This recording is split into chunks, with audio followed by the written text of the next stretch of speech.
बच्चों, पिछले live class में आपको यूनिट के बारे में एक्सप्लेन किया था। यूनिट एक स्टैंडर्ड रेफरेंस होता है जिसके हेल्प से हम किसी फिजिकल क्वांटिटी का मेजरमेंट करते हैं। किसी भी यूनिट को चूज़ करते समय इसमें कुछ स्पेशल कैरेक्टरिस्टिक्स होनी चाहिए। जैसे इसमें फर्स्ट लिखा है, it should be well defined. मतलब जैसे आप लेंथ के लिए मीटर चूज़ कर रहे हैं तो एक फिक्स डिस्टेंस को हम कह रहे हैं 1 मीटर, या मास को मेजरमेंट करना है तो एक फिक्स अमाउंट के मास को 1 केजी कहा गया है। या टाइम को मेज़र करना है और सेकेंड यूनिट ली गई है तो एक फिक्स टाइम इंटरवल को सेकेंड कहा जाएगा। That is the meaning of well defined. Second property लिखा, it should not change with time और फ्रॉम प्लेस टू प्लेस। जगह बदल जाने पे या टाइम के साथ इस फिज़िकल क्वांटिटी या फिज़िकल यूनिट का वैल्यू चेंज नहीं होना चाहिए। जैसे 1 मीटर एक फिक्स डिस्टेंस है तो टाइम के साथ या प्लेस के साथ ये चेंज ना हो। थर्ड है, it should be of appropriate size, neither too big not too small. ये यूनिट ना तो बहुत बड़ी होनी चाहिए ना बहुत छोटी होनी चाहिए। जैसे एग्जांपल के लिए अगर आपको एक पेंसिल का लेंथ मेज़र करना है तो पेंसिल का लेंथ मेज़र करने के लिए मिलीमीटर या सेंटीमीटर एप्रोप्रिएट यूनिट है। मीटर या किलोमीटर इसके लिए बहुत बड़ा यूनिट कहलाएगा। लेकिन दूसरी तरफ अगर हमें दो सिटीज़ के बीच का डिस्टेंस मेज़र करना है तो इसे हम किलोमीटर में मेज़र करेंगे। मिलीमीटर या मीटर या सेंटीमीटर में इसे मेज़र नहीं करेंगे। यानी क्वांटिटी के अकॉर्डिंग हम यूनिट को चूज़ करते हैं। एप्रोप्रिएट साइज़ की होना चाहिए, ना बहुत बड़ी यूनिट होनी चाहिए ना बहुत छोटी यूनिट होनी चाहिए। फोर्थ पॉइंट है, it should not be affected with the change in physical conditions like temperature, pressure, stress, etc. Physical condition अगर टेम्परेचर चेंज होता है या प्रेशर चेंज होता है या स्ट्रेस चेंज होता है तो उस यूनिट की वैल्यू में कोई चेंज नहीं होना चाहिए। And last, it should be user friendly, that is convenient to use. जो इसे इस्तेमाल कर रहा है वो आसानी से इस्तेमाल कर सके, ऐसा यूनिट चूज़ किया जाना चाहिए। यूनिट के दो टाइप होते हैं, fundamental unit, derived unit. Fundamental units are those unit which can not be resolve further. वो इंडिपेंडेंट होते हैं और उनको हम फर्दर रिजॉल्व नहीं कर सकते। जबकि जो डिराइव्ड यूनिट्स होते हैं वो दो या दो से ज़्यादा यूनिट्स पे डिपेंडेंट होते हैं और उनको हम फर्दर सिंप्लीफाई या फर्दर रिजॉल्व कर सकते हैं। फोर्थ पॉइंट यहाँ पे लिखा है कि स्मॉल डिस्टेंस मेज़र करना है तो ये 3-4 आपको स्मॉल यूनिट्स दिए गए हैं। जैसे कि लिखा माइक्रोमीटर, ये जो सिंबल बना है इसको म्यू रीड करते हैं, mu m. Micrometre equals to 10⁻⁻6 metre, इसे ही माइक्रोन भी कहा जाता है। फिर लिखा है nanometre, nanometre 10⁻⁻9 metre. Angstrom 10⁻⁻10 and fermi 10⁻⁻15 metre. Value of some prefixes, ये प्रीफिक्स किसी भी क्वांटिटी के आगे लगते हैं तो उसके वैल्यू में क्या चेंज आता है। जैसे पहला किलो, किलो प्रीफिक्स का मतलब होता है 10⁻3। जिससे एग्जांपल के लिए लिखा 2.5 kilometre, that is 2.5 into 10⁻3 metre. Kilo prefix का मतलब होता है 1000 या 10⁻3।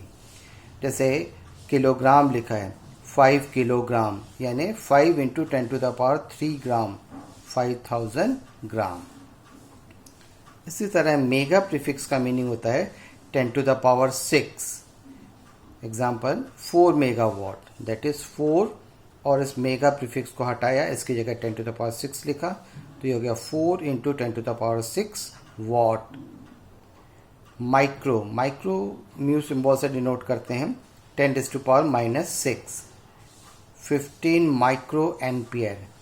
इस माइक्रो को हटा के यहाँ पे 10⁻⁻6 लिखा तो ये आया 15 इंटू 10⁻⁻6 एम्पियर। मिली स्मॉल एम से डिनोट करते हैं, जबकि मेगा कैपिटल एम से डिनोट किया जाता है। मिली 10⁻⁻3, अगर मिली प्रीफिक्स लगा तो 10⁻⁻3। जैसे 8 mm, 8 मिलीमीटर, तो इस पहले वाले m को जो मिली के लिए है इसको हटाया, 10⁻³ लिखा, तो यह 8 इंटू 10⁻³ मीटर।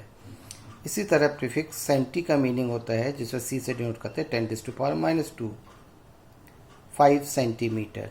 इस c सेंटी को हटाया तो 5 इंटू 10⁻² मीटर, 5 की जगह 5, c की जगह 10⁻², मीटर की जगह metre.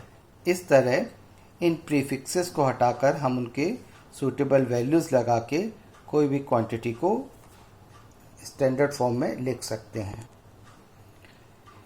Units for measuring very long distances, बहुत ज़्यादा डिस्टेंस हो तो उसे मेज़र करने के लिए हम 3 स्पेशल यूनिट्स यूज़ करते हैं। उसमें से एक है एस्ट्रोनॉमिकल यूनिट, एक है लाइट ईयर और एक है पारसेक।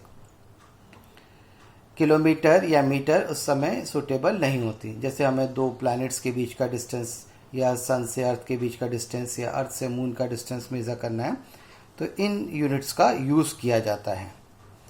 एस्ट्रोनॉमिकल यूनिट को डिफाइन किया गया है, it is the average distance between the sun and earth.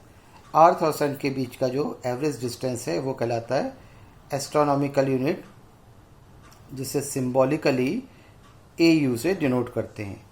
1 astronomical unit equals to 1.496 into 10⁻11 metre. The second unit is light year. Light year is defined as the distance traveled by the light in vacuum in 1 year. Light एक साल में vacuum में जितना distance travel करती है, that distance is called 1 light year. As you know, the speed of light is 3 into 10⁸ meter per second, and 1 year means 365 days. That is 365 into 24 hours. That is 365 into 24 into 60 minutes. That is 365 into 24 into 60 into 60 seconds.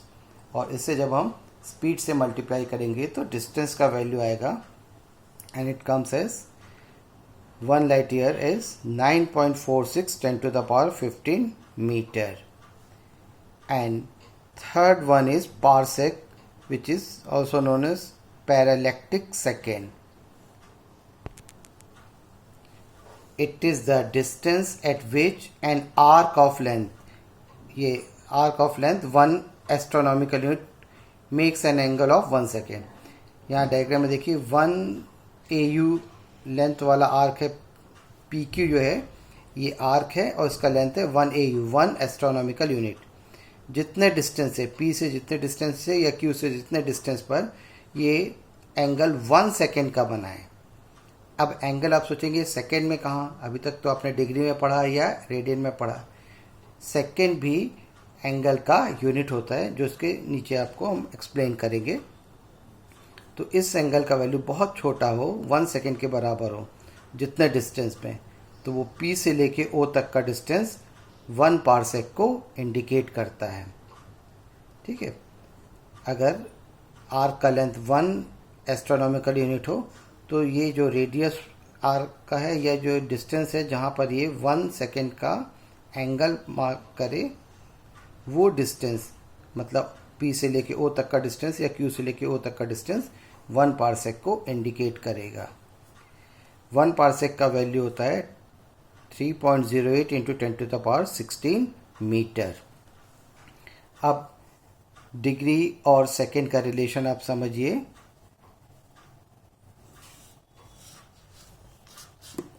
1 degree equals to 60 minute, ये single dash लगा मतलब minute. So 1 degree equals to 60 minute and 1 minute equals to 60 seconds. जैसा time में होता है वैसे यहाँ angle में भी होता है। तो 1 मिनट को 60 सेकेंड में रिजॉल्व किया। डिग्री और रेडियन का रिलेशन होता है 180 degree equals to pi radian या 1 degree equals to pi by 180 radian. तो इसके हेल्प से आप देख सकते हैं कि डिग्री का 1/60 पार्ट कहलाता है मिनट और मिनट का 1/60 पार्ट कहलाता है सेकेंड। तो ये सेकेंड एक बहुत छोटा एंगल है जिसे हम यहाँ पे पारसेक की डेफिनेशन के लिए यूज़ करें हैं।